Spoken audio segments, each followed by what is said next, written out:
buenos días, buenas tardes y buenas noches. Ese es el saludo en un panel en el que estamos conectados desde diferentes partes del mundo. Mi nombre es Martín D'Alessandro y tengo el gran gusto y el gran honor de haber sido encargado por parte de IPSA de organizar y moderar este panel de IPSA en el Congreso de Al-Azid. IPSA, la International Political Science Association, como ustedes saben, tiene una política en los últimos años de muy fuerte acercamiento a la ciencia política de la región latinoamericana y en el marco de un acuerdo con ALACIP, con la Asociación Latinoamericana de Ciencia Política, se ha resuelto y decidido con muy buena oportunidad realizar un panel organizado por IPSA dentro del Congreso de Al-Azid. Este es entonces ese panel dedicado a la temática del populismo y a las diferentes interpretaciones que viene teniendo el populismo en la ciencia política regional, pero también en la ciencia política a nivel global. Este es uno de los temas, como sabemos muchos de los que estamos aquí, que ha tenido un muy fuerte impacto y una profusa agenda de investigación en América Latina y también en el resto del mundo, con, por supuesto, las diferencias de los fenómenos a los que se han denominado populistas en las diferentes regiones del globo y en las diferentes épocas también en las que este tipo de fenómenos ha sido identificado, conceptualizado o tipificado. Entonces, me da muchísimo gusto, en primer lugar, agradecer la presencia de los y las panelistas que están con nosotros hoy para llevar adelante este panel. Voy a presentar entonces a quienes nos acompañan. En primer lugar, la profesora Sabrina Morán. Sabrina Morán es licenciada en Ciencia Política por la Universidad de Buenos Aires, tiene una maestría por la Universidad Nacional de San Martín, es doctora en Ciencias Sociales y becaria postdoctoral del CONICET en Argentina.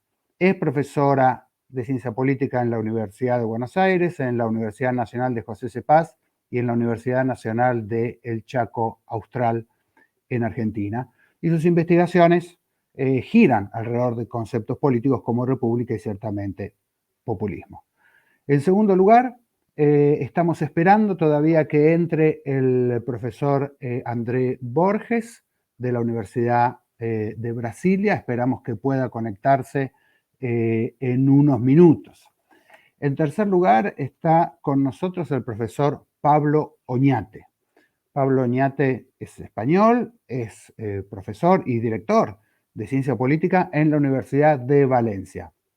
Es autor y editor de varios libros y artículos sobre los temas de representación política y comportamiento electoral. Fue secretario general de la Asociación Española de Ciencia Política y fue secretario general del Comité Organizador para el Congreso de la IPSA en Madrid el año 2012.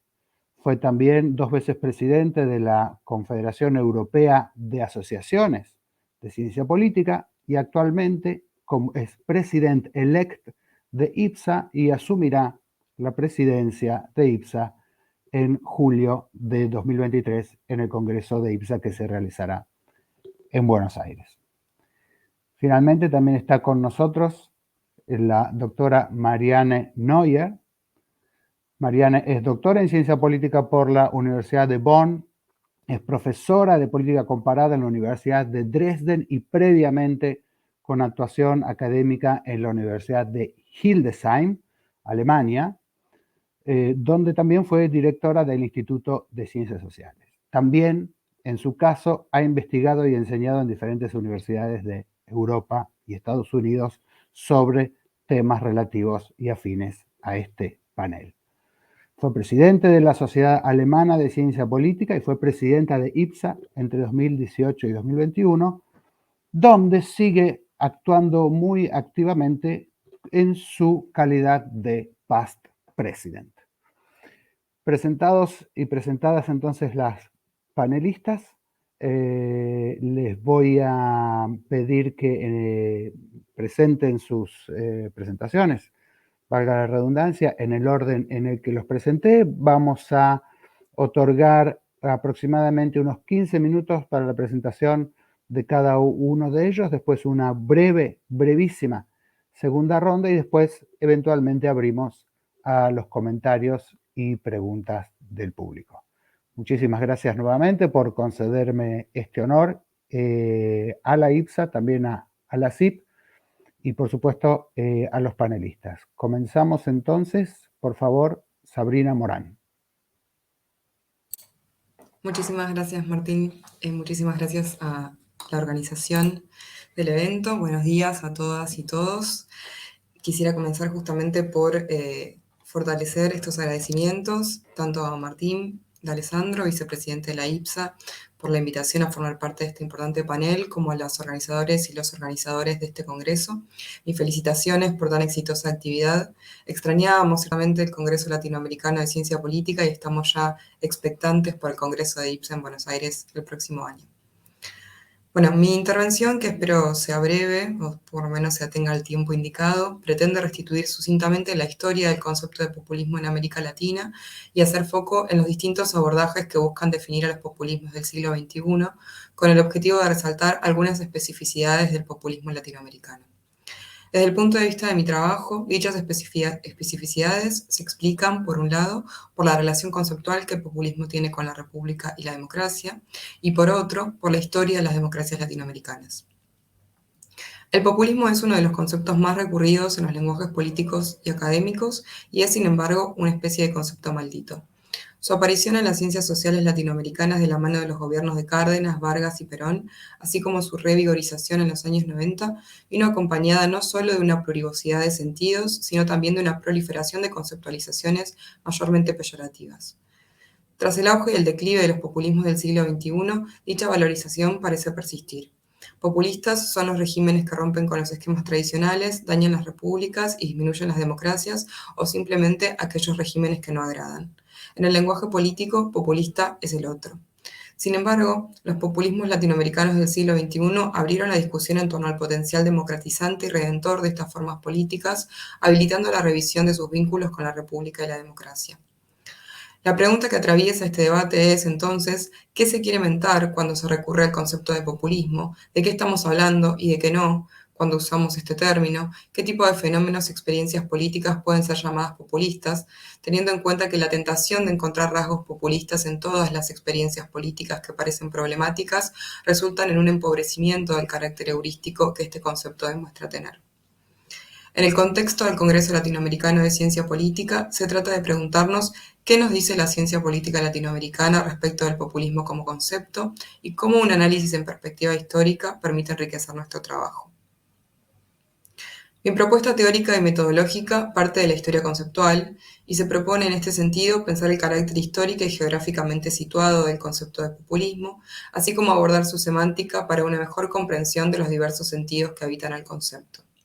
A pesar de la constatación de que buena parte de los estudios sobre el populismo presenta un sesgo peyorativo, es decir, se parte de un diagnóstico según el cual el populismo es algo negativo y a partir de allí se construye una definición, es posible también pensar que este puede ser una forma de ejercicio de la representación de lo popular, de los sectores populares, de las masas desposeídas, en un contexto donde la democracia se erosiona progresivamente, no solo en su institucionalidad, sino también en su capacidad de dar respuesta a las demandas y efectivizar los derechos de la ciudadanía.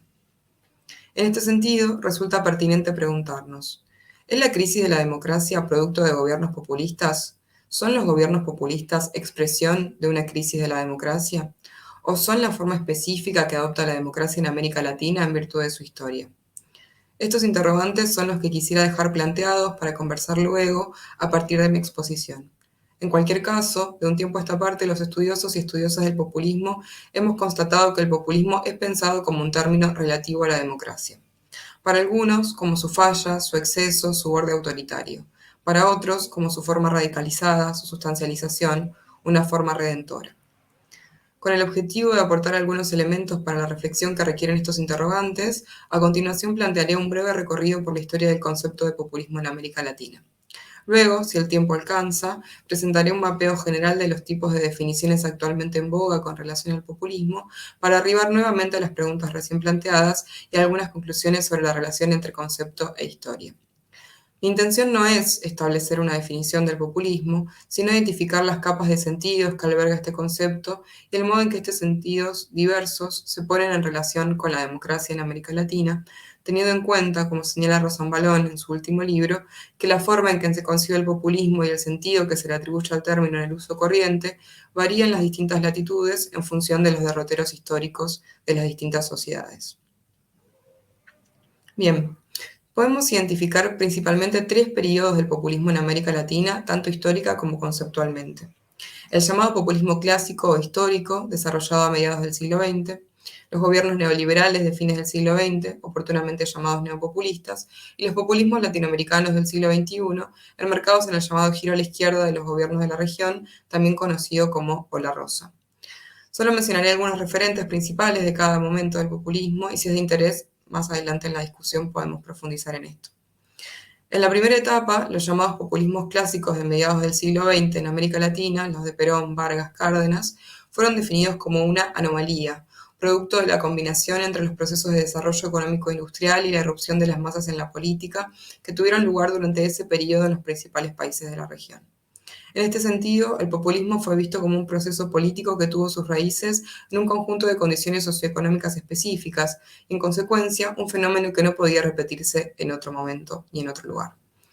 Para Germani, por caso, el populismo en América Latina es el producto de la transición de una sociedad tradicional a otra moderna, en la que la superposición de elementos de un tipo de sociedad y del otro, sumado al proceso migratorio del campo a la ciudad que trae consigo la modernización, propicia la disponibilidad de las masas ante la escasa adaptación de las instituciones democráticas existentes a la emergente sociedad de masas. Así, el curso anómalo de la modernización en la región favorecería el establecimiento de un vínculo emocional y racional entre un líder carismático y las masas disponibles afectadas por esta transición que se lleva adelante de forma autoritaria. Otra interpretación destacada de este período es el enfoque discursivo de Ernesto Laclau, que concibe el populismo como una lógica política sustentada en la articulación identitaria de un conjunto de demandas insatisfechas que se condensa en el sujeto pueblo a partir de su relación con un líder, pero, y sobre todo, en el proceso de subjetivación a partir del cual ese pueblo se construye a sí mismo. Esta perspectiva cobra importancia crucial entre las interpretaciones del populismo del siglo XXI y constituye la base de la emergencia de numerosas perspectivas vindicatorias del populismo, tanto como concepto como experiencia política. Durante los primeros años de la década de los 90, una serie de gobiernos latinoamericanos, especialmente los de Fujimori en Perú, Carlos Menem en Argentina, Collor de Mello en Brasil y Salinas de Gortari en México, suscitaron una renovada discusión sobre el concepto de populismo, dando lugar a un neologismo que los inscribe dentro de las experiencias populistas latinoamericanas, el neopopulismo. Si bien el prefijo neo alude al carácter neoliberal de estas experiencias, lo cierto es que sus principales definiciones buscaron despojar al concepto de neopopulismo de todo contenido económico para inscribirlo en una línea de continuidad respecto de los populismos históricos. Para los estudios de fines del siglo XX, el populismo constituye un régimen definido por el vínculo cuasi directo entre líder y masas, la movilización emocional de las mismas y la concentración de poder y atribuciones en el líder presidencial. Así, progresivamente, las definiciones económicas del concepto de populismo, preponderantes en relación con los populismos históricos, que eran vinculados justamente con este estadio de desarrollo industrial, fueron cuestionadas y descartadas en favor de aquellas definiciones y usos del concepto de populismo que priorizaban sus dimensiones políticas. Las definiciones del nuevo término se caracterizaron por ser eminentemente peyorativas y normativas. El neopopulismo fue presentado como una amenaza para las instituciones republicanas de las democracias liberales en virtud de su hegemonismo. Sin embargo, si bien se relativizó la perspectiva economicista, no se descartó del todo. Inscriptos en el neoliberalismo, los populismos de finales del siglo XX provocaron importantes debates al interior de la ciencia política en torno a su nominación como populistas. En el seno de nuestra disciplina se discutió sobre la pertinencia o no de llamar neopopulistas a estos gobiernos y eminentes politólogos como Guillermo O'Donnell prefirieron llamar democracias delegativas a estas experiencias. La crisis del neoliberalismo en América Latina condujo a principios del siglo XXI a la difusión de nuevas experiencias de gobierno inscriptas en el llamado giro a la izquierda, que promovieron un nuevo tipo de intervencionismo estatal y una revitalización de la figura presidencial. En general, la literatura ubica el renacimiento del populismo latinoamericano en la elección de Hugo Chávez en Venezuela en 1998, a la que siguieron múltiples elecciones de gobiernos populares en la región. En este contexto, el populismo como concepto tuvo un lugar destacado en el debate sobre la definición y caracterización de estas experiencias. La pregunta en torno al estatus del populismo latinoamericano en el siglo XXI está vinculada a la democracia como régimen político postdictatorial y al papel del Estado como garante, o no, de los derechos que la sustentan, más que al desarrollo económico.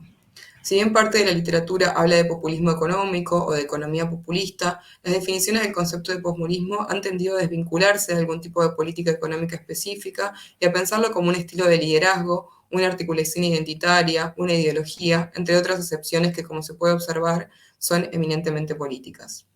Esquemáticamente, en este sentido, es posible identificar 4 familias teóricas en torno al concepto en la actualidad latinoamericana que presentan ciertamente continuidades respecto de las clasificaciones ya revisadas.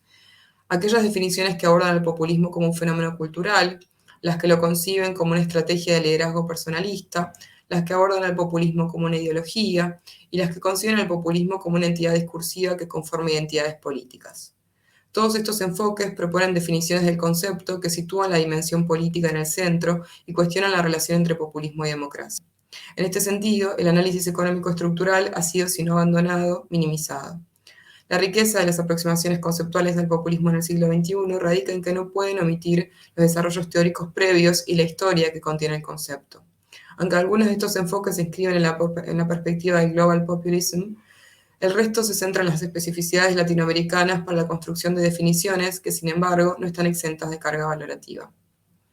En relación con dichas especificidades, me parece importante señalar que elementos como el nacionalismo antiinmigratorio, tan característico de los llamados populismos europeos, es, por ejemplo, un rasgo ausente en las caracterizaciones de los populismos latinoamericanos.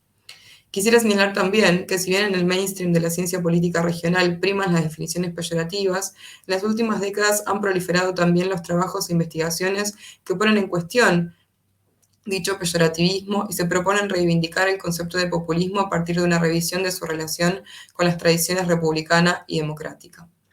Trabajos como el reciente libro de Cadalle y Biglieri parten de la teoría del populismo de Ernesto Laclau para reivindicar el populismo como una lógica de la política democrática que comprende la genuina representación de lo popular en América Latina y proponer una reivindicación entre los conceptos, una revinculación entre los conceptos de república y populismo, hoy vistos como antinómicos o contrarios simétricos en términos de la historia conceptual, tanto desde el sentido común como la clase política y el campo intelectual. Afirman las autoras, las cito brevemente. Quizá el populismo sea el arcón que los de abajo conservan en sus cuerpos y en su memoria cada vez que encuentran la oportunidad de disputar el sentido de la república a las oligarquías. Porque a fin de cuentas, el populismo puede ser concebido como el modo en que los plebeyos disputan la res pública, esa cosa pública que las oligarquías desean conservar como un tesoro para sí. Fin de cita. Sin entrar en el debate que esta definición del populismo evidentemente puede provocar, quisiera resaltar que la relación del populismo con el liberalismo, la democracia y el republicanismo atraviesa efectivamente a la mayor parte de las perspectivas revisitadas. Ahora bien, lo que varía es la evaluación de esa relación, si es deseable o problemática, de erosión o de reforzamiento, y lo que creo es que esa variación se explica no tanto por el modo en que se concibe el populismo, sino sobre todo por las definiciones de democracia, república o liberalismo de las que se parte. Es decir, que es en virtud de la definición o la tradición de democracia o república de la que se parte que se toma posición o se define el populismo de manera peyorativa o vindicatoria. ¿Se trata de una definición procedimental o sustantiva de la democracia? ¿Pensamos en una república elitista o en una república popular? Atender a la semántica del populismo como concepto político es fundamental para identificar las distintas capas de sentido que lo habitan, así como las querellas políticas que son vehiculizadas por los distintos usos conceptuales. Considero que la discusión en torno al populismo como concepto y fenómeno político latinoamericano no se circunscribe a los diagnósticos, análisis, juicios y prejuicios respecto de las experiencias políticas denominadas así, sino que se afinca en una reflexión teórica y política de más largo aliento respecto de la relación entre república, democracia y populismo como conceptos políticos estrechamente entrelazados, en la medida en que han sido la forma de nombrar a lo largo de la historia latinoamericana proyectos políticos diversos, en algunos casos antagónicos. Tras recorrer someramente la historia del concepto de populismo en América Latina, concluimos que las particularidades históricas de la democracia latinoamericana convierten al populismo en clave de intelección de la realidad política de la región. Y es precisamente esta constatación la que justifica su actualidad. El populismo aparece como una forma, para algunos mejorada y para otros debilitada, de la democracia. En esta tensión valorativa se inscribe el debate en torno a la definición del concepto. Como podemos ver en este camino, el populismo en América Latina tiene no solo una gran historia, sino también rasgos distintivos que son en parte resultado de esa historia. Como se sabe, después de la primera ola de populismo, me refiero al populismo clásico, la región fue asaltada por varias interrupciones autoritarias del gobierno democrático.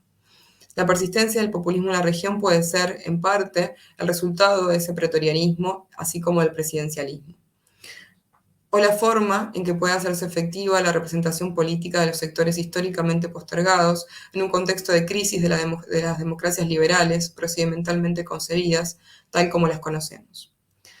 Dejo abiertos estos temas para la discusión y les agradezco mucho por su tiempo.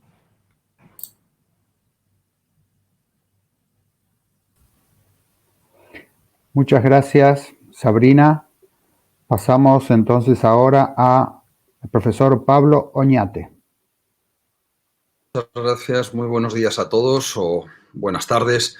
En mi caso, buenas noches, porque les hablo desde Vietnam en esta ocasión, pero encantado, desde luego, de participar en esta mesa redonda con estos distinguidos colegas y en este congreso de ALACIP, en el que estoy, como digo, encantado de participar y tener esta ocasión de poder dirigirme en esta oportunidad a todos ustedes.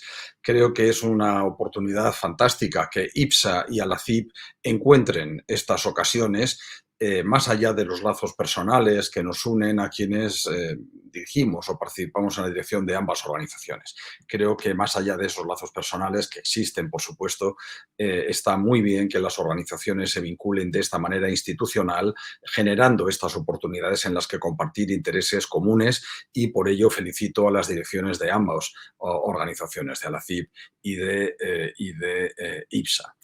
En mi caso voy a hacer una breve alusión a algunas acepciones conceptuales en torno al concepto de populismo, probablemente más desde el punto de vista europeo que las menciones que estaba haciendo ahora nuestra colega Sabrina Morán, excelentes desde el punto de vista latinoamericano y en gran medida también enormemente útiles desde el punto de vista europeo. Este panel se concibe como el populismo en América Latina y en Europa, amenaza, entre interrogantes, amenaza o genuina representación de lo popular. Pues bien, desde este punto de vista voy a tratar de esbozar, como digo, tres acepciones quizás que a mí me parecen las que en mejor medida dan cuenta de este complejo y extenso fenómeno, para luego hacer alguna reflexión relativa a la manera en la que el populismo se relaciona con la democracia o puede eventualmente relacionarse y afectar a las democracias contemporáneas. Y quiero hacer estas reflexiones partiendo de que entiendo que el populismo es un concepto bicicleta, como ha mencionado nuestra colega Ruth Simmerlich en alguna ocasión previa. Ese concepto bicicleta es aquel que no genera problemas en tanto en cuanto uno se siga manteniendo en marcha y avanzando, pero en el momento en el que uno se detiene a pensarlo y trata de concretarlo, entonces empiezan las dificultades para poder acuñar o poder acotar cabalmente qué significa efectivamente populismo y hasta dónde llegan sus extremos. Es un concepto que ha sido en las últimas 4 décadas enormemente investigado en el punto de vista de la ciencia política o desde el punto de vista de la ciencia política. Algunos de nuestros colegas, Cas Mudde y otros, han contabilizado el número de obras dedicadas en la ciencia política a la familia de partidos populistas, hallando que el número de obras dedicadas a esta familia de partidos políticos populistas, de derecha radical, de izquierda radical, de extrema derecha radical, etcétera, etcétera, el número de obras dedicadas a esta subfamilia de partidos es más amplia que el número de obras dedicadas al resto de familias de partidos políticos, lo cual pone de manifiesto la enorme relevancia que este concepto, que este fenómeno ha generado, está alcanzando en nuestros días. Como digo, partiendo de estas cautelas, de la dificultad de tratar de definir un concepto que después se plasma en la realidad en fenómenos tan diversos y en fenómenos tan distantes en ocasiones, tratando de subrayar al menos cuáles sean los elementos comunes a esa rica cantidad de versiones que podemos encontrar en la realidad acerca de este fenómeno y probablemente centrándome más en el ámbito europeo que en el ámbito latinoamericano, aunque creo que probablemente podamos encontrar lugar de entendimiento, un lugar común de entendimiento en este sentido.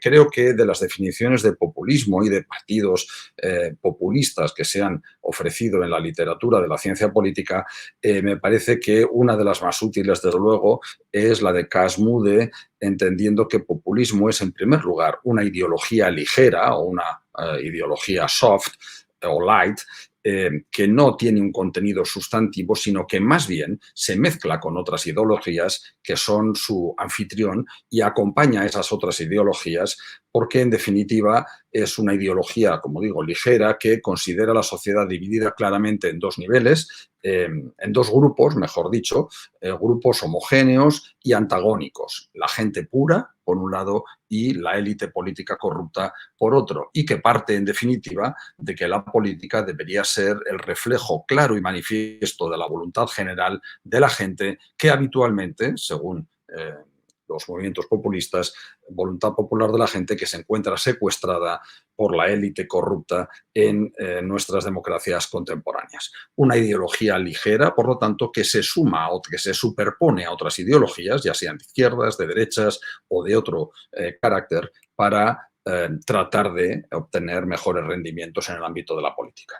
En segundo lugar, me parece también útil la definición de Pippa Norris y Ronald Inglehart en el sentido de entender que el populismo, en definitiva, no es tanto una ideología, sino más bien un estilo de retórica sobre los principios de primer orden políticos, es decir, sobre quién debe gobernar, entendiendo, por supuesto, que debe gobernar la gente, sin aludir en gran medida a principios de segundo orden, es decir, aquellos que se refieren a qué debe hacerse o qué políticas deben ponerse en marcha por quienes nos gobiernan. Y que, en definitiva, sostienen estos autores, Norris e Inglehart, no sería el populismo, no sería ese estilo de retórica, sino una reacción al cambio cultural y a los cambios que se han producido en este ámbito, principalmente desde los años 70 en diversas sociedades y de manera progresiva, y que de alguna manera han hecho que la vieja política ceda espacios a la nueva política y que abra nuevas dinámicas en las cuales la vieja política, entendida en un sentido material,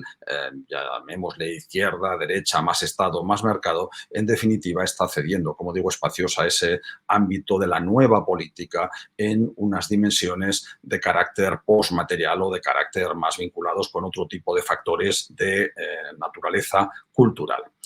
La tercera acepción, que a mí me parece considerablemente útil de las muchas que hay de populismo o de partidos populistas, está concebida desde el punto de vista de la comunicación política, principalmente formulada por Jagels y Walbrecht, y entiende el populismo como un master frame, como un marco general de carácter comunicativo que envuelve cualquier cuestión que apela y se identifica con la gente.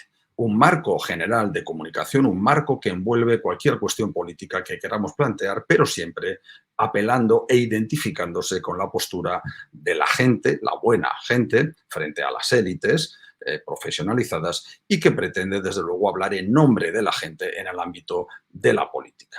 Este marco comunicativo, que en definitiva sería el populismo, en definitiva no tiene o carece prácticamente de propuestas precisas y sustantivas y, por lo tanto, es enormemente adaptable a cualquier ámbito del espectro político. Está más vinculado, desde luego, con el eje cultural y los valores que con el eje de la izquierda o la derecha más de carácter sustantivo.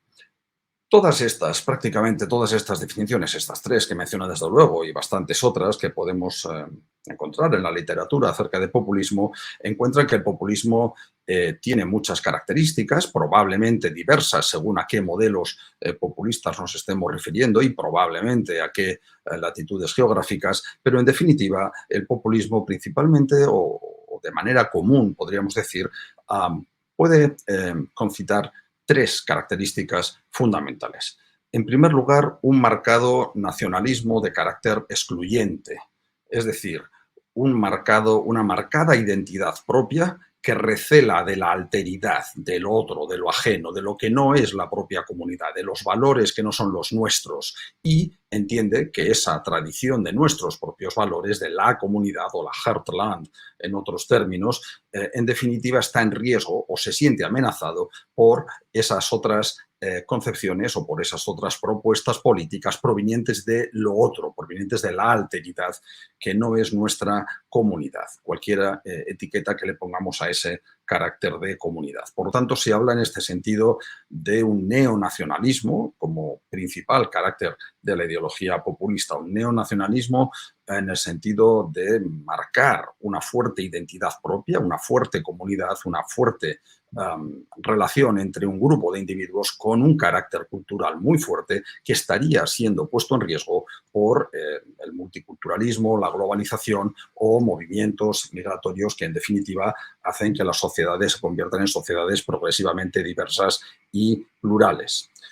En segundo, desde luego, esta identidad tiene un carácter integrador, tiene una función integradora para que los ciudadanos puedan sentirse perdidos en ocasiones que se sientan perdidos en este mundo globalizado y plural y diverso, eventualmente puedan encontrar un asidero al que agarrarse firmemente, al que asirse firmemente desde el punto de vista político y reforzar su identidad política frente a esa diversidad, esos cambios, ese mundo plural y globalizado lleno de interconexiones e interdependencias.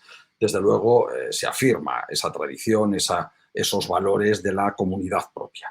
En segundo lugar, el segundo carácter del que podríamos hablar como un carácter común a casi todos los populismos es una perspectiva más bien de carácter autoritaria, en ocasiones conservadora, pero en ocasiones también una tendencia autoritaria de carácter progresista, de derechas y de izquierdas. Como decíamos antes, es más una ideología light que acompaña a otras ideologías o que se superpone a otras ideologías. Pues bien, el populismo desde este punto de vista abraza más bien, en el caso europeo en mayor medida, aunque no solo, también hay movimientos y partidos políticos populistas de izquierdas, abraza más bien una tendencia o unas formas de carácter autoritario, ley, orden, tradición, afirmación de los valores propios, reticencias frente a la diferencia, a lo diverso, a lo multicultural, etcétera, etcétera.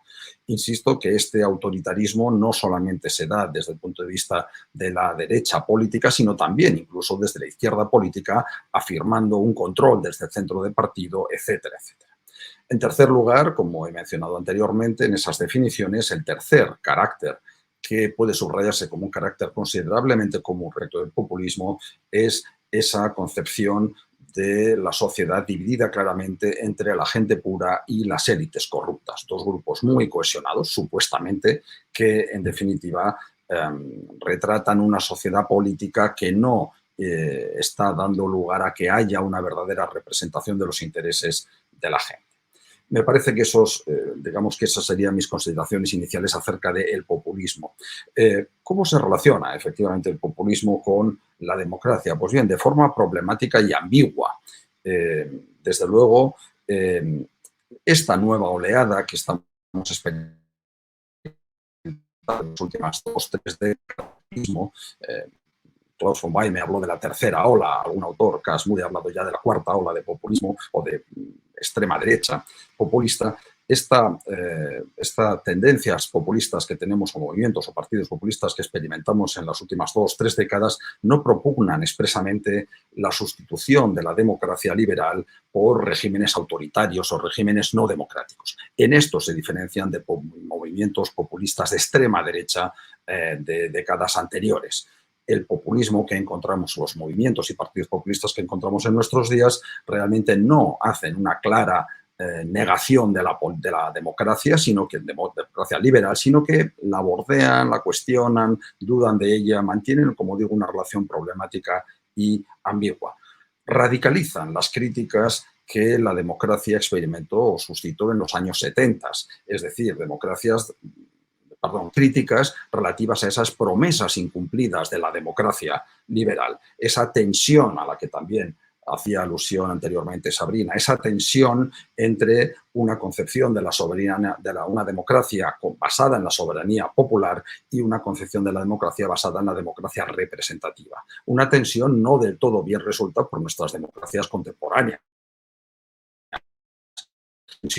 que en definitiva lleva a que muchos de los ciudadanos estén cuestionando nuestros sistemas y nuestras instituciones democráticas, estén cuestionando estas instituciones democráticas porque no encuentran que realmente responden al principio de soberanía popular sobre el cual supuestamente se basan. Es decir, en definitiva, la soberanía popular no puede encontrar camino para poder imponer determinadas soluciones o ofrecer alternativas a sus verdaderos problemas.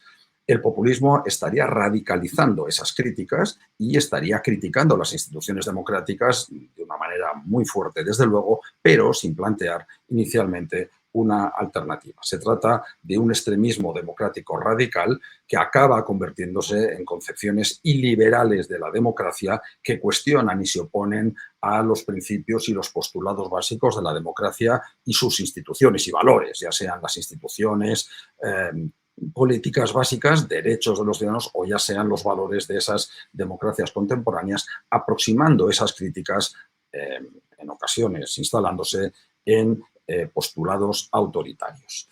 Desde luego han radicalizado, como digo ya, esas políticas que en definitiva ya existían o había algunas propuestas que ya existían anteriormente y se han normalizado, pero básicamente hay quienes piensan que en definitiva estos movimientos o estos partidos políticos no suponen un verdadero cuestionamiento ni un riesgo para la democracia, sino que simplemente son un elemento más de nuestra democracia y, como se exponía en el título, podrían ser representados como una representación de lo popular de carácter genuino.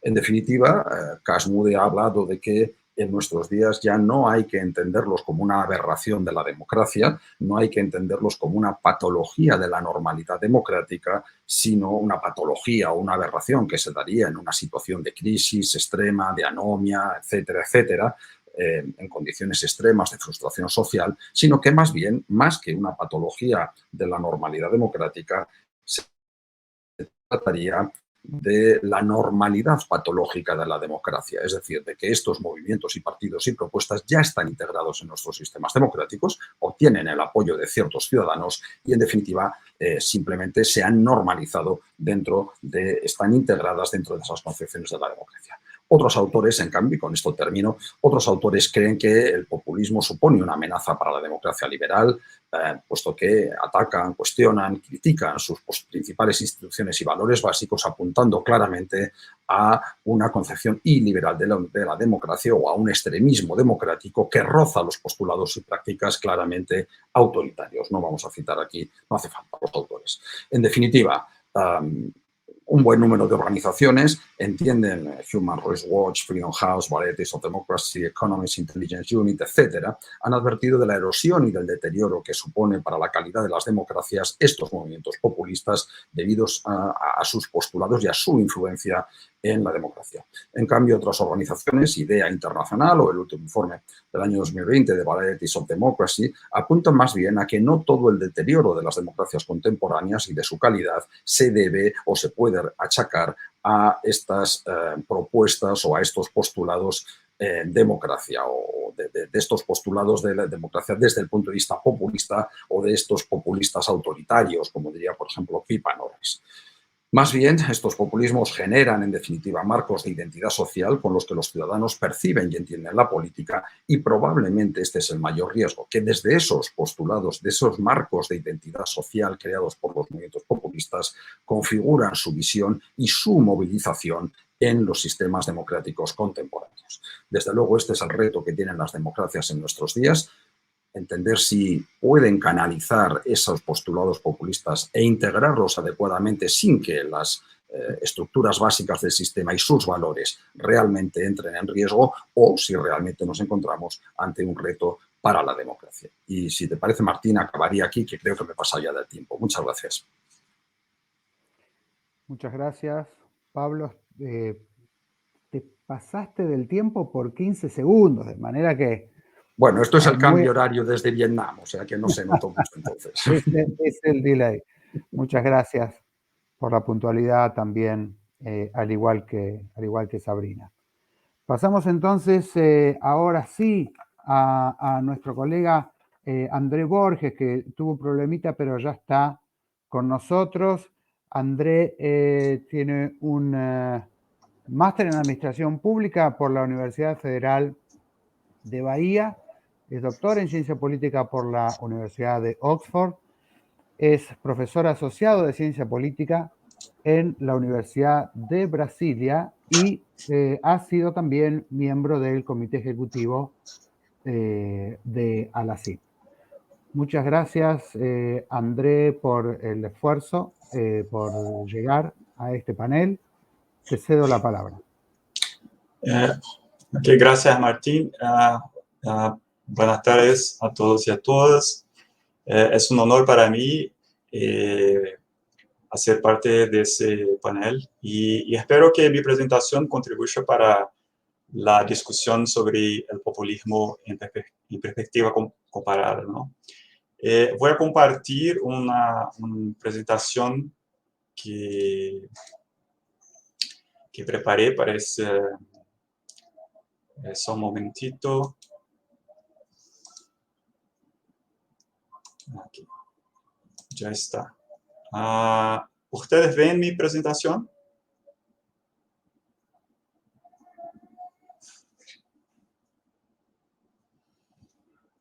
No estoy seguro si... creo que sí. Creo que ahora sí. Entonces, yo voy a presentar unos resultados preliminares de un proyecto de investigación sobre la derecha populista radical en América Latina. En realidad, eso es parte de un proyecto más amplio respecto a la reorganización de la derecha en América Latina. Estoy ahora organizando un libro con Gabriel Vomaro y Ryan Lord, que esperamos que sea publicado por Cambridge University Press. Y entonces yo pensé que podría traer una contribución hablando más específicamente del populismo de derecha. Voy a empezar mi presentación hablando un poco de las dificultades de la derecha en América Latina después del giro a la izquierda de los años 2000. Y yo voy a definir la derecha usando lo que proponen Luna y Kauthwaser, que definen la derecha como una postura política que se distingue por pensar las desigualdades centrales entre las personas como naturales y, por tanto, que están fuera del alcance del Estado. Y la izquierda, por otro lado, sería la postura política que entiende las mismas desigualdades como artificiales y que, por tanto, deberían ser contrarrestadas por políticas estatales.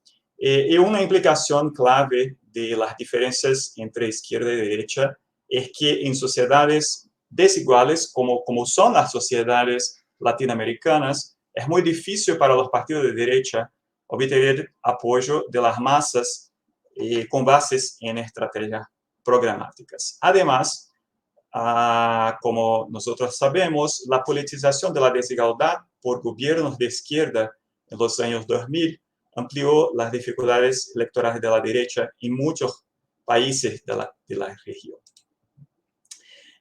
Y ante esos desafíos creados por el giro a la izquierda, las fuerzas de derecha experimentaron un proceso de renovación en por lo menos desde los años 2000, las últimas décadas. Y creo que hay dos estrategias que son centrales en ese proceso de renovación. Primero, la politización de issues o clivajes transversales a las divisiones de clases. Por ejemplo, la politización de la religión. Y otra estrategia a disposición de las fuerzas de derecha, de que voy a hablar más en mi presentación, consiste precisamente en la construcción de partidos o alianzas electorales populistas. Entonces, mis objetivos en esta presentación son, primero, comprender los principales rasgos de las estrategias populistas utilizadas por los actores de derecha en América Latina en respuesta a los desafíos del giro a la izquierda de los años 2000, analizar las diferencias entre los populismos de izquierda y de derecha, así como las diferencias entre la derecha populista radical y la derecha tradicional. Y por último, voy a proponer algunas hipótesis muy preliminares, pero que creo que van a contribuir para nuestro debate respecto a las diferencias entre los partidos de derecha populista radical en Europa y América Latina.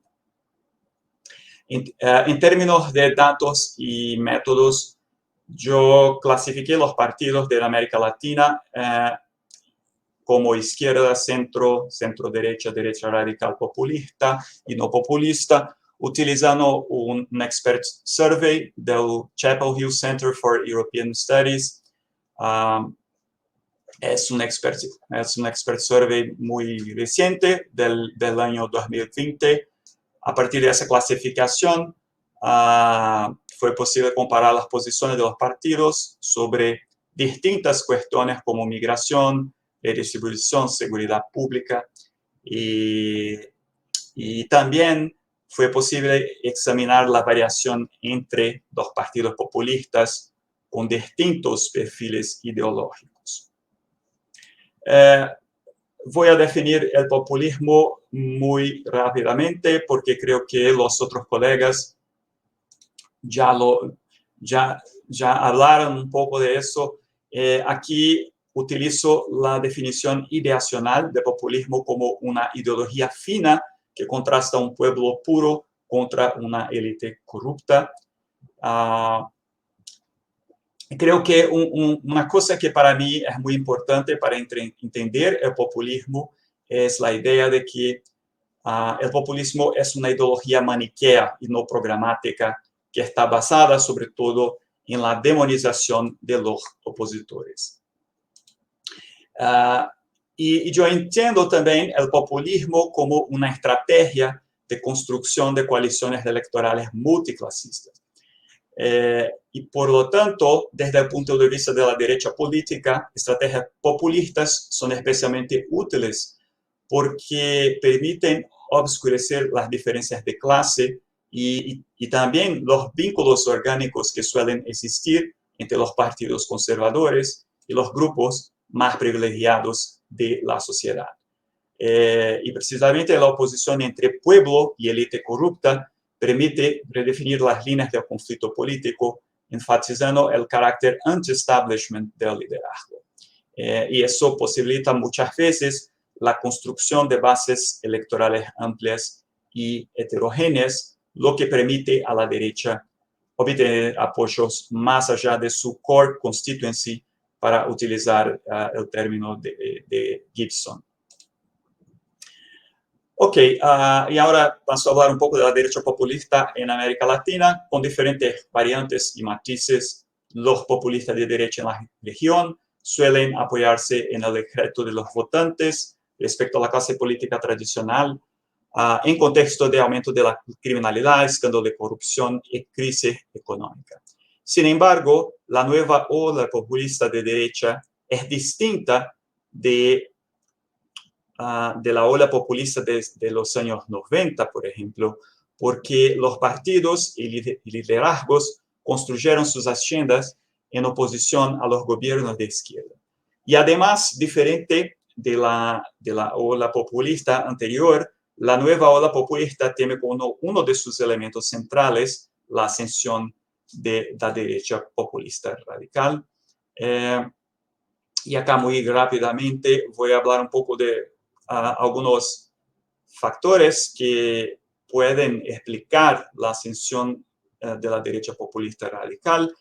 En primer lugar, el desgaste de los gobiernos de izquierda, crecimiento de movimientos conservadores religiosos, que surgen en respuesta a cambios políticos progresistas. Y eso es central para entender la derecha populista radical en la región, porque esos partidos van a contraponer los valores morales tradicionales del pueblo a la defensa de la ideología de género, los derechos LGBT, por los partidos de izquierda y por las élites culturales e intelectuales. ¿Okay? Y también la defensa de políticas mano dura contra la criminalidad. Acá voy a pasar eso, es más explicando aquí cómo clasifiqué los partidos. Voy ahora para algunos resultados descriptivos. Martín, ¿cuánto tiempo no sé cuánto tiempo, cuánto tiempo tengo todavía? 5 minutos. Así es. Ok, 5. gracias. Muchas gracias. Entonces, la figura 1 muestra la distribución del índice de populismo por bloque ideológico, y aquí vemos que en América Latina, por lo menos, los partidos de izquierda en promedio tienen un índice de populismo mayor que los partidos de derecha. Eso no es una sorpresa, porque sabemos que en América Latina hay más casos de populismo de izquierda que de derecha. Y acá, en la figura 2, vemos, por otro lado, que cuando miramos las diferencias internas dentro del bloque de derecha, es posible percibir que los partidos de extrema derecha, de derecha radical, tienen un índice de populismo más alto que los partidos moderados, y eso también no es una sorpresa. Aquí están los nombres de los partidos que fueron clasificados como derecha populista radical. Una cosa interesante es que esos partidos todos fueron creados hace mucho poco tiempo. Una excepción es el Partido Social Liberal, que fue el partido que el presidente brasileño, Jair Bolsonaro, utilizó en la elección de 2018, pero es importante decir que el partido experimentó un proceso de rebranding en 2015. Entonces, es posible decir también que en un cierto sentido es un partido que fue creado, o por lo menos que la identidad del partido se creó en el periodo reciente. La tabla 2, acá son las correlaciones entre el índice de populismo y las posiciones temáticas de los partidos por bloque ideológico. Y aquí es posible percibir que en el caso de los partidos de izquierda hay una correlación más alta con la dimensión económica. Entonces, por ejemplo, el proteccionismo económico tiene una correlación muy alta con el populismo, así como el apoyo a la redistribución. Mientras que en el caso de los partidos de derecha, aquí ya vemos una correlación entre populismo y la defensa de principios religiosos en la política, la defensa de políticas de seguridad mano dura, y también con el conservadurismo social. Perdón. En esta figura Acá vemos la distribución del índice de principios religiosos en la política por tipo de partidos de derecha. Y acá una cosa muy interesante, que los partidos de derecha populista radical son los partidos que tienen los índices más altos. Y eso ya me dice que hay una relación acá entre la radicalización de la derecha y probablemente la polarización de la sociedad en términos religiosos. Y nosotros sabemos que en muchos casos esos partidos de derecha radical tienen vínculos muy fuertes con las iglesias evangélicas. Acá la distribución del índice de conservadurismo social por tipo de partido de derecha, y de nuevo vemos que los partidos populistas de derecha radical tienen las posiciones más extremas en promedio, más conservadoras. Sin embargo, cuando miramos las dimensiones económicas, por ejemplo, el apoyo a la desregulación del mercado, aquí vemos que las diferencias entre los diferentes tipos de partidos de derecha no son tan largas. Y la misma cosa cuando miramos el apoyo al proteccionismo económico. Y aquí vemos que no hay muchas diferencias. Entonces, es muy claro que la diferencia entre los partidos de derecha populista radical y los otros partidos de derecha están mucho más en dimensiones no económicas. Y eso se ve también en la figura 6, acá la distribución del apoyo a las políticas mano dura de seguridad por tipo de partido de derecha. Y de nuevo, los partidos de derecha populista radical tienen las posiciones más extremas. Y acá voy a mis conclusiones. Las evidencias comparativas indican que en promedio los partidos de derecha radical en América Latina son menos seculares, más conservadores que los partidos de izquierda y de centro derecha, y también están más a favor de políticas mano dura de seguridad pública, que como nosotros sabemos, será asociada a la violación de los derechos humanos. Y por fin, los partidos de derecha populista radical, por su parte, adoptan las posiciones más extremas en los, justamente en los temas que diferencian el bloque de la derecha radical del bloque de centro derecha. Y de ahí podemos decir que la reorganización de la derecha en América Latina en las últimas décadas ha supuesto en parte la adopción de una estrategia populista que se basa en la demonización de las fuerzas progresistas en el ámbito partidista y cultural. A mí me parece que las posiciones extremas de la derecha populista radical respecto al eje liberal conservador representan la otra cara de la moneda de esas estrategias. Pero es necesario decir que en algunos casos, como el brasileño, la corrupción política durante gobiernos de izquierda también ha sido un elemento importante en las estrategias de populistas. Y aquí algunas ideas preliminares sobre las diferencias entre la derecha populista radical en Europa y América Latina. Me parece que la derecha populista radical en América Latina, a diferencia de los casos europeos, no ha abrazado el nacionalismo económico, el proteccionismo y la agenda anti-inmigración para movilizar las masas. Más bien, parece que estos partidos han buscado movilizar el apoyo de los estratos más bajos de la sociedad, estableciendo conexiones con las iglesias evangélicas y abrazando sus agendas de guerra cultural contra el cambio progresista.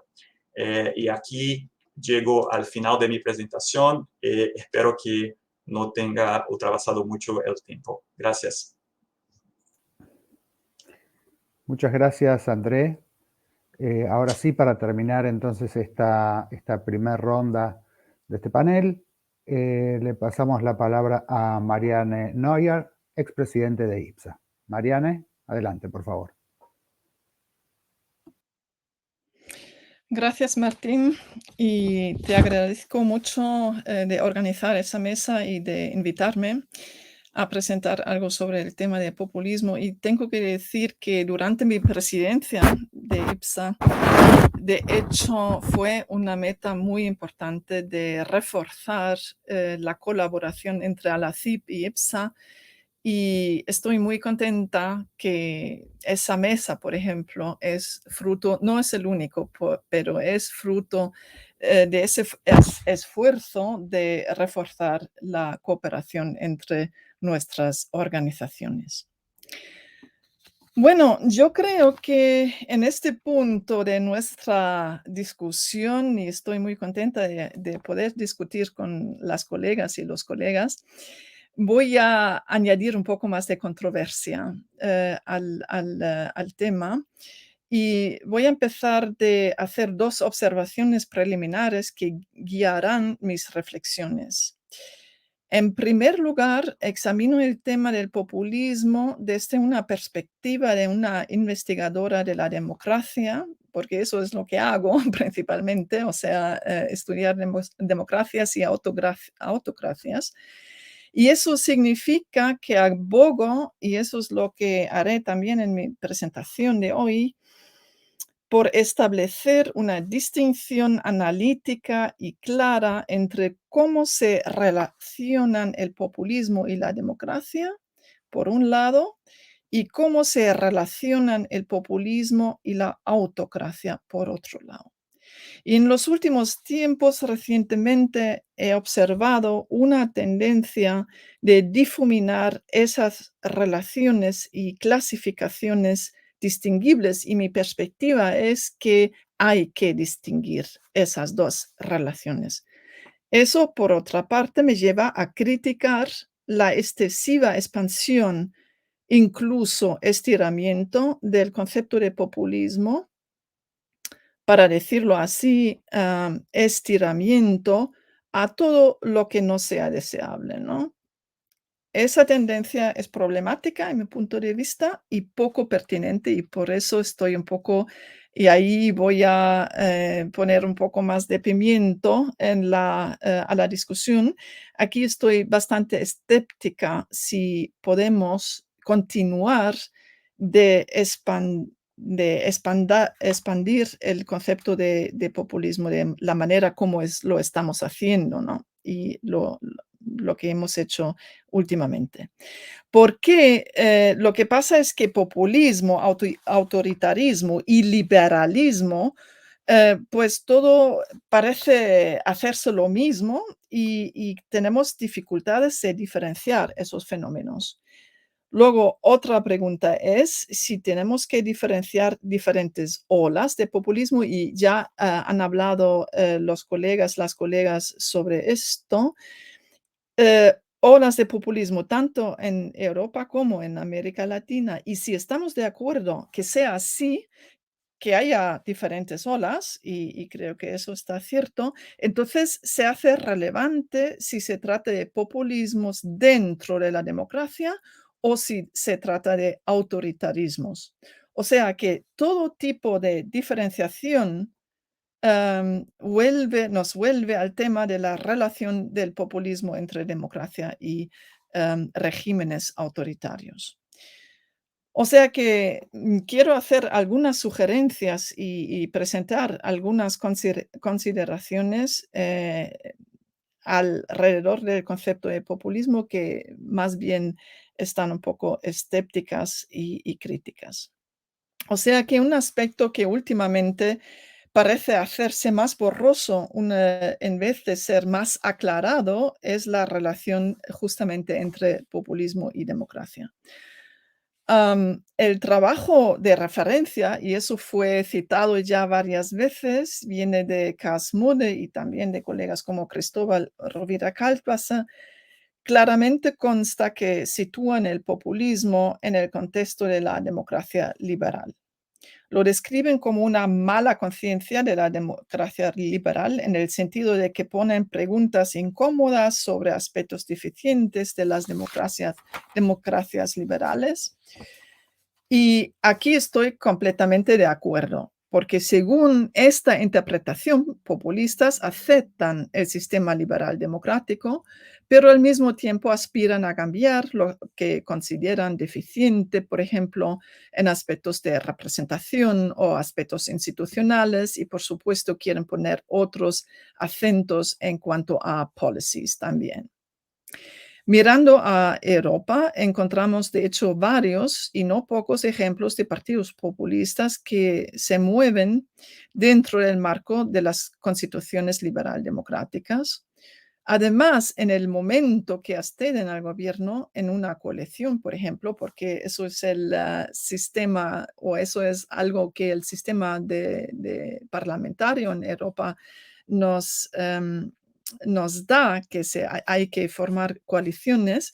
En este caso se puede observar incluso una tendencia más bien de moderación de populistas que de radicalización. Hay muchos ejemplos para esto en Alemania, por ejemplo, pero también en Eslovaquia, en Chequia, en Dinamarca, en Grecia, etc. Ahora bien, ahora movemos a América Latina. Entonces, ¿cómo evaluamos casos como Hugo Chávez, Rafael Correa, Daniel Ortega y Evo Morales? Podemos seriamente argumentar que estos líderes aspiran de estar parte de la democracia. Hablan sobre un modelo, o han hablado sobre un modelo alternativo de democracia, que no sea democracia liberal, pero participativa. Pero de hecho no han realizado ningún modelo que se puede clasificar como democrático. Lo que podemos observar es una regresión democrática que resulta en sistemas híbridos, como en Bolivia, por ejemplo, o en sistemas autoritarios como en Venezuela o Ecuador previamente, y por supuesto Nicaragua. Otro hilo de la literatura que también fue mencionado habla sobre populismo autoritario o populismo iliberal, véase Engelhardt y Norris, por ejemplo. Pero en esa terminología también yace un problema conceptual. Si hay un populismo autoritario o iliberal, hay que haber también un populismo democrático. Eso está claro. Es decir, si se quiere basar sobre lo que Collier y Levitsky llaman subtipos disminuidos, diminished subtypes, entonces populismo sería el concepto básico, abarcando subtipos como populismo democrático y populismo autoritario. Según una distinción analítica tal, sería, sin embargo, imposible de suponer que todo populismo por principio sea autoritario, como lo hacen Pippa Norris y Ronald Engelhardt en su trabajo reciente. O sea, no me parece muy claro y rigurosa esa distinción.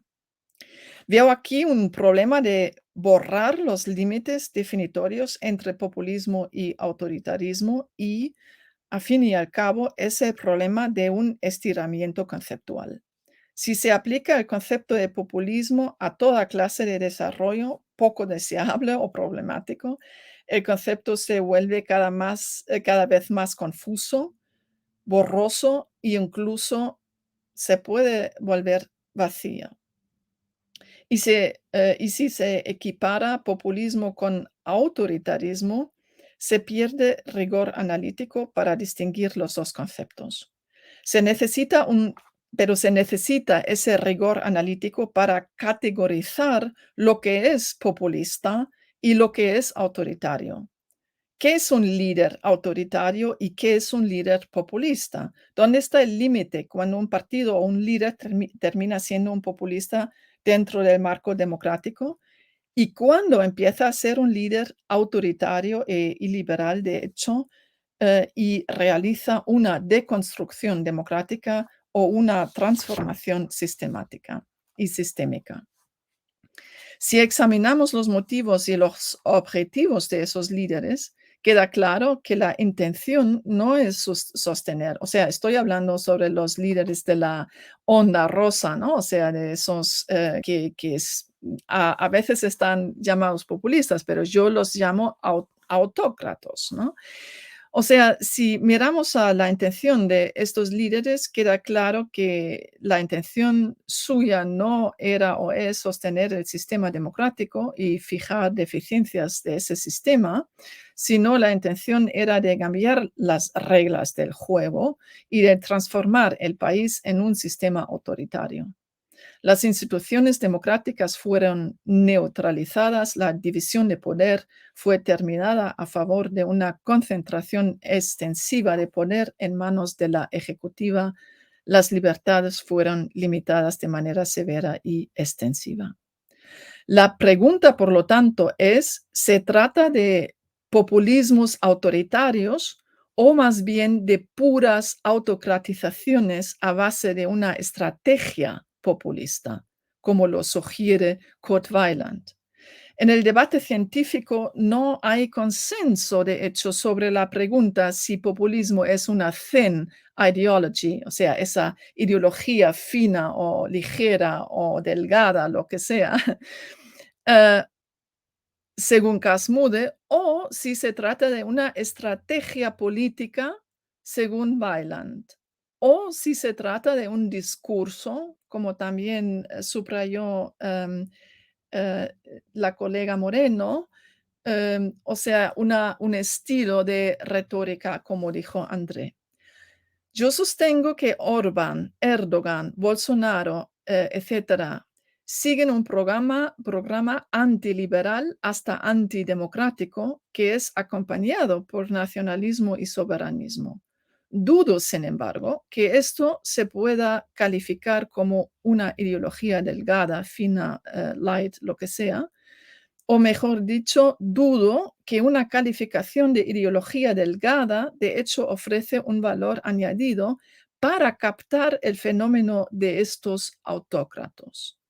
Y si miramos a Chávez, Morales, Ortega, ellos incluso se declaran o declaraban a sí mismos como socialistas, que más bien hay que considerar como una ideología gorda, thick ideology, y no una ideology, una thin ideology o ideología delgada. Esas consideraciones me conducen a que hay que diferenciar lo siguiente. Populismo es un fenómeno de democracias liberales que indican deficiencias en los sistemas concretos. Partidos o movimientos populistas surgen en vistas de problemas en estos sistemas democráticos. En cuanto que los objetivos de un partido se dirigen más allá de reparar esos déficits, a cambiar el sistema democrático en sí, hay que dejar llamarlos populistas. Un partido que aspira a un cambio de régimen claramente es un partido antisistémico, antidemocrático. Esa pregunta se complica todavía más si tenemos en cuenta que supuestos populistas como Chávez, Morales, Correa realizaban lo que se etiqueta ahora últimamente como erosión democrática, es decir, que implementan una deconstrucción democrática que tiene lugar de manera gradual e incremental. En el caso de Venezuela, eso implica que el país se transformó de una democracia hacia una democracia deficiente, un régimen híbrido en los años siguientes, hasta que en 2009, después de la reforma constitucional, se puede decir que se transformó en un régimen autoritario completo. Y luego, hablando de Daniel Ortega, según mi juicio, por ejemplo, nunca fue un populista. Él tiene una formación completamente distinta que excluye un concepto liberal y democrático desde el principio. Si su gobernancia, la gobernancia de Ortega, carece de la mayoría de las características del populismo, la parte comunicativa, el liderazgo carismático y en grandes partes la polarización de la sociedad. Lo que encontramos en Nicaragua es simplemente un sistema sumamente represivo. Y esas referencias empíricas me llevan finalmente a postular que necesitamos de manera mucho más acentuada estudios y análisis transversales de las regiones, o sea, análisis interregionales, cross-regional. Necesitamos sobre todo estudios de comparación entre América Latina y Europa, pero no Europa del oeste, sino Europa del este. O sea, en mi punto de vista, esa es la comparación interesante. O sea, mi impresión es que de hecho hay más semejanzas entre América Latina y Europa del Este por múltiples razones, y eso es que los sistemas políticos en Europa del Oeste son parlamentarios y por lo tanto los sistemas de partidos políticos también son diferentes a los sistemas presidenciales, por ejemplo, en América Latina y Europa del Este, y lo mismo se refiere a los sistemas de partidos políticos. O sea que yo me deseo o motivo a los colegas y colegas que las colegas que emprendan más análisis comparativa entre Europa del Este y América Latina. Y bueno, estoy ya pasando mi tiempo, lo siento mucho, Martín, y acabo aquí. Muchas gracias, Mariane, muchas gracias a todos los miembros del panel. Aprovecho entonces para subrayar nuevamente una cosa que tanto Pablo Oñate como Mariane Neuer mencionaron, que es que este panel es uno de los eventos que muestran la amistad no solamente personal, sino también institucional entre IPSA y la ciencia política de la región latinoamericana, con ALACIP y con cada una de las asociaciones de ciencia política nacionales de nuestros países.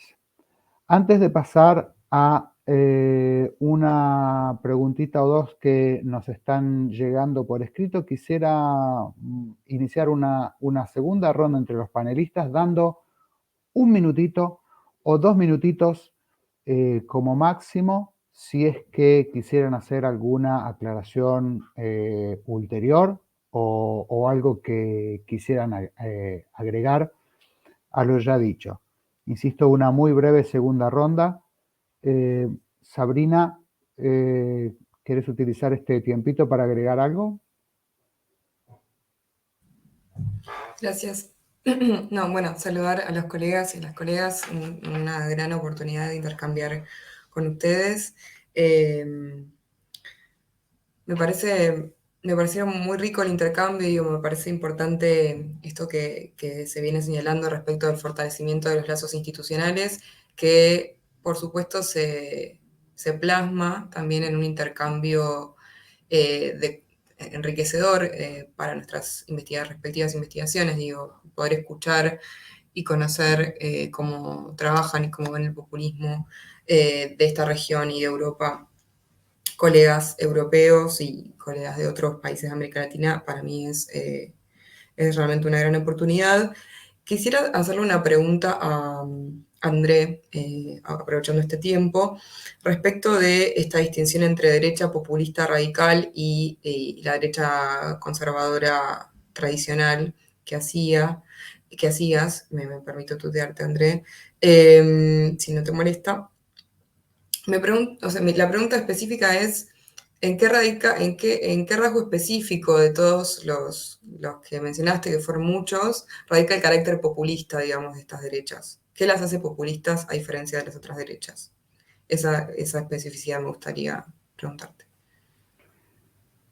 Gracias, Sabrina. Pasamos en el mismo orden de la primera ronda de intervenciones. Pablo, por favor. Muchas gracias, Martín, y desde luego fue un gusto compartir estas presentaciones con los colegas y escucharles y aprender, desde luego. Simplemente creo que en línea con lo que casi se han dicho en todas las intervenciones, reiterar que en definitiva estamos hablando de un viejo problema con nuevas formas, desde luego, unas tensiones entre la soberanía popular o los principios de soberanía popular y la democracia representativa, unas promesas incumplidas de la democracia y unas críticas desde izquierdas y desde derechas, desde muy distintos postulados, pero que en definitiva quizás desde el populismo se radicalicen. Yo sí subrayaría desde luego esa perspectiva del populismo como un marco comunicativo, como una estrategia de comunicación o un estilo de retórica. En ese sentido entiendo que se habla de ideología ligera que se superpone sobre otras ideologías, pero fuera de eso creo que perfectamente encantado de compartir esta perspectiva con otros colegas. Muchas gracias, Martín. Gracias, Pablo. André, por favor. Gracias. Martín, ¿debo contestar a Sabrina ahora o crees que debería esperar? Porque puedo contestar. Yo no iba a utilizar el tiempo, pero ¿qué te parece? Tengo aquí por escrito una otra pregunta para vos, André. Sí. En ese caso, si preferís, pasamos a Mariane y luego, Sí, okay. Cuando abrimos la ronda de preguntas, contestás la de Sabrina y la que te hacen desde el público. ¿Te parece bien? Sí, está bien. La única cosa que yo iba a decir es que estoy de acuerdo con Mariana, que sí. Creo que es muy importante hacer comparaciones intrarregionales. Creo que comparando solamente populismos de América Latina o populismos en la Europa del Este, creo que será mucho más difícil que hagamos un progreso, ¿no? Creo que es eso. Gracias, André. Mariane. Sí, quizás puedo repetir mi escepticismo, mi posición escéptica frente al concepto de populismo y también mi escepticismo frente a estrecharlo más incluso y mi idea sería, o mi sugerencia sería, que tenemos que recortar el concepto de populismo a su núcleo. O sea, eso sería, para mí, eso sería el camino para el futuro, conceptualmente. Muy bien. Muchas gracias nuevamente a todos. Y entonces paso a las dos preguntas que tenemos aquí por escrito. Una es de David Alburquerque, es la pregunta para André. Dice, André, creo que en la figura 2 hay un score para inmigración de 0,50 para populismo de izquierda. ¿Sería esto para protección del país o para aceptar a los inmigrantes? Y la segunda pregunta no tiene un destinatario específico, de manera que cualquiera de los otros panelistas la puede recoger este guante. Es de Elisandra Almeida da Silva. Y dice, existen sociedades totalmente opuestas en visiones del mundo, en cosmovisiones, ya que son pueblos diferentes y tienen formas diferentes de organizarse y de vivir, muchas veces basadas en la religión, como por ejemplo Irán. ¿Cómo podríamos decir cuál es un mejor régimen político que un Estado que no es el nuestro debería seguir? Catalogándolos a los regímenes políticos, entiendo, de acuerdo con nuestros principios individuales, sin estar siendo, en cierta forma, racistas. Es decir, hablando sobre cómo no ser racistas, recomendando, entiendo, algún régimen político para países que son culturalmente muy diferentes de los nuestros. Bueno, muy bien, entonces tenemos dos respuestas pendientes de André y esta otra acá está entrando, me permito entonces leer una tercera. José Manuel Vázquez Godina dice, si no existiera la democracia, ¿los populistas no llegarían al poder? Muy bien, dejo entonces las preguntas para André y para el resto de los panelistas, quien quiera responder. Adelante, por favor.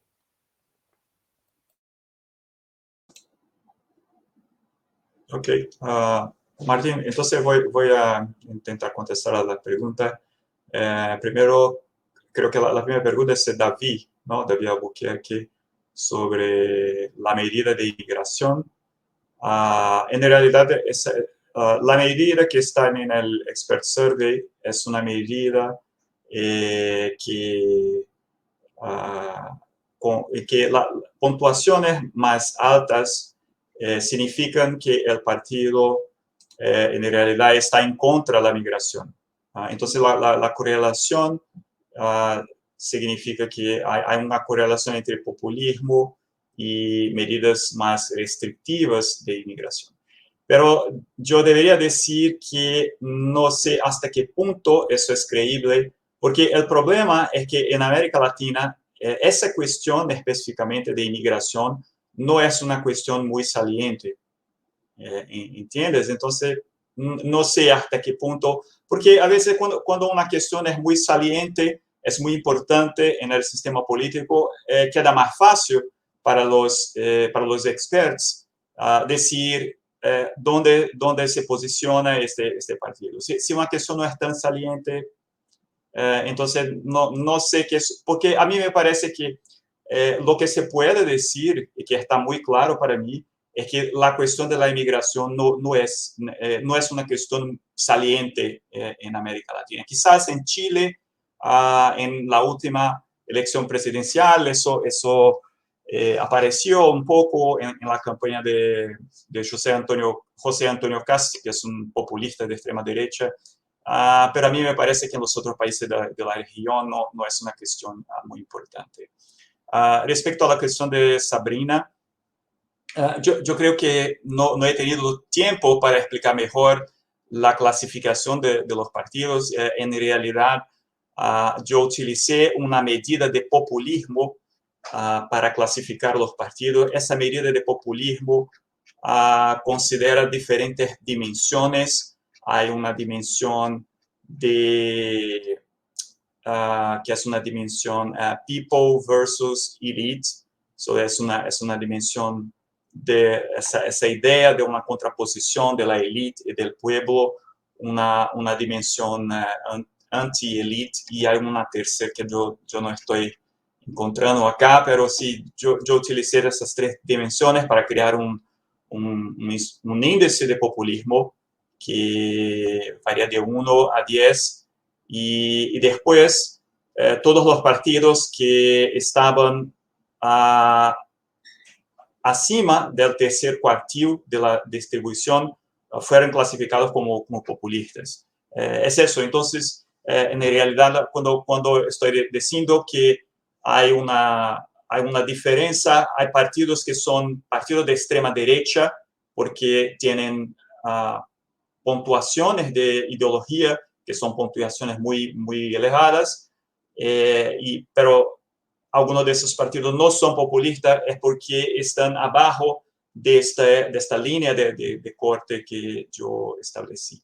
Pero en términos conceptuales, para mí es muy claro que un liderazgo como Bolsonaro tiene estrategias y un tipo de retórica que es muy diferente de liderazgos de la derecha tradicional, principalmente en que con respecto a la demonización de la izquierda, de los adversarios, es un tipo de política que algunos llamarían de adversarial.